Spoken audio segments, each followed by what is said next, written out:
ভিডিঅ'টো এইটো কাৰণে বনাব লৈছোঁ কাৰণ আমাৰ ৰাইডাৰবিলাকৰ কাৰণে সুবিধাৰ কাৰণে যাতে কাৰোবাৰ বাইক চাইক কিবা প্ৰব্লেম হ'লে একদম টেনশ্যন ফ্ৰী কাম হয় আৰু একবাৰতে প্ৰব্লেম ছল্ভ হৈ যাব আৰু পইচা পাতি ফালৰ পৰা ইমান এটা প্ৰব্লেম নহয় মানে প্ৰব্লেম নহয় কি ইমান পইচা এনেকৈ ডিমাণ্ডিং নহয় পাৰ্টছ একদম অৰিজিনেল চব পাৰ্টছ হ'ব আৰু কামো একদম অৰিজিনেল হ'ব আৰু মই আপোনালোকক এড্ৰেছটো দি দিছোঁ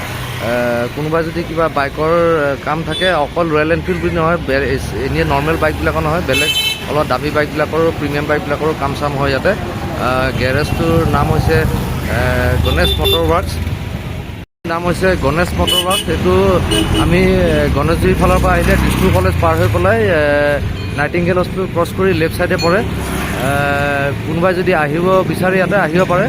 মোৰ গাড়ীখন আজিলৈকে মই সদায় ইয়াতে কৰি আছোঁ মোৰ সদায় প্ৰব্লেম ছল্ভ হৈ আছে মই সদায় ক'ৰবাত ৰাইডত গ'লেও মই ইয়াতে ছাৰ্ভিচিং কৰি যাওঁ মান্থলি ছাৰ্ভিচিংটো ইয়াত কৰোঁ চ' কোনোবাই যদি ইচ্ছা হয় আহি পেলাই মোৰ কথা ক'লেই হ'ল যে মুন্নাদাই পঠাইছে বুলি কাম একদম চবৰে ভালকৈ হৈ যাব